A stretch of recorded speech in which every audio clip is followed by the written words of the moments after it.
Dear Chairman, dear Vice Chairman, dear Committee, thank you so much for this invitation to speak or add some words about this important new book on an even more important topic.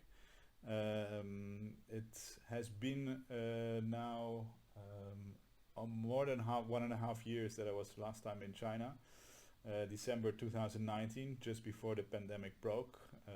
I still had the impression that, like in the years before, I would be able to travel to and from China with relative ease and relative frequency, continuing our important work in the topic of rural revitalization, which has not been the case. As we all know, the complexity on the ground has changed as much as the countryside also changes.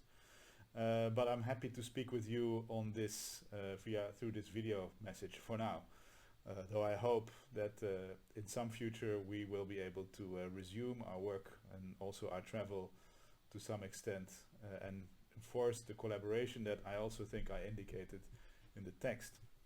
Now, the text for me is significant both as a way of sharing my experiences, which I, with great thanks to CAFA, the Central Academy of Fine Arts in Beijing, was able to carry out, where we have had so many incredibly beautiful opportunities to travel through China, to get to know it in directions that I never would be able to foresee, and also I now look back at great envy in myself that I had this pleasure of doing so.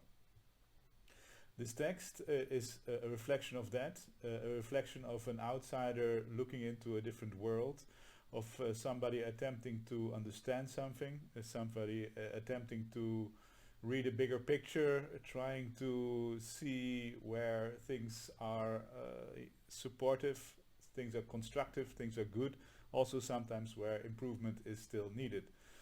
I think also within the current climate, within the political tensions that are growing between West, East, North, South, everywhere, I think at least I want to make my part that I encourage exchange, I encourage collaboration, I encourage learning from each other over relatively baseless accusations from both sides sometimes.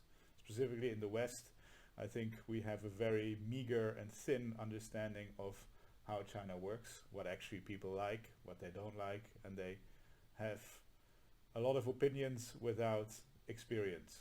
And that's also a bit what my title refers to, where I quote our Princess Beatrix upon her first visit in China in the 1970s, where basically China was at a very different moment than current Chinese society is, and also as an opportunity for exchange. And it's double interesting, this moment, I think, coming from Holland, coming also with its own moment in society, where basically Holland in this 1970s was also at a pivotal point, where basically the first, let's say, rummage from the Second World War had been cleared.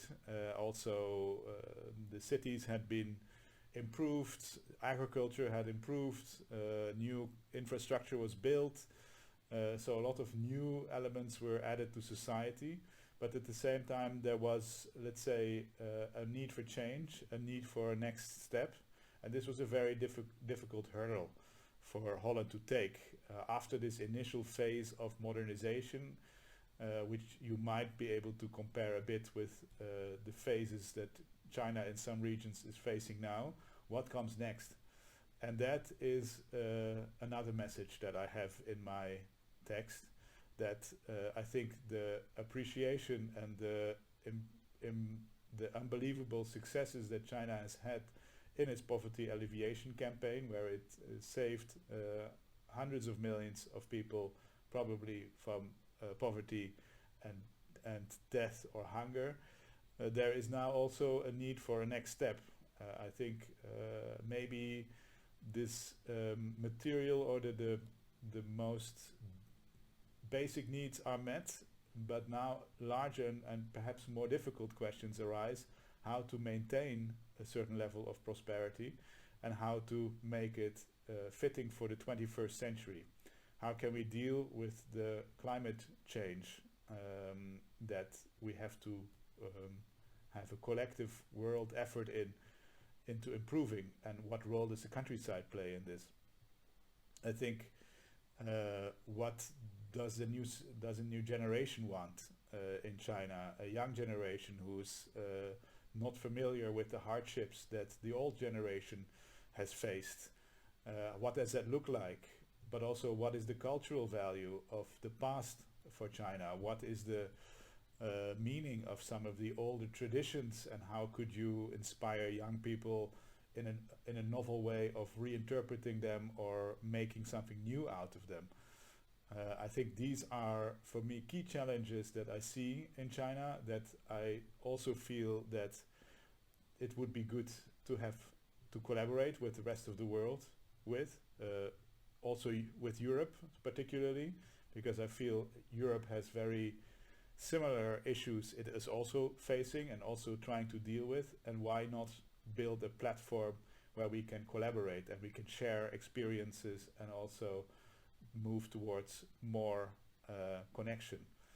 I think it's easy to think in divides, but less easy to connect. I think I've met so many great Chinese people from all levels of society, whether it's political leadership, but also grassroots villagers, academics, with such a profound interest in collaborating, that I only hope that we can match that from Europe throughout the next decades to come.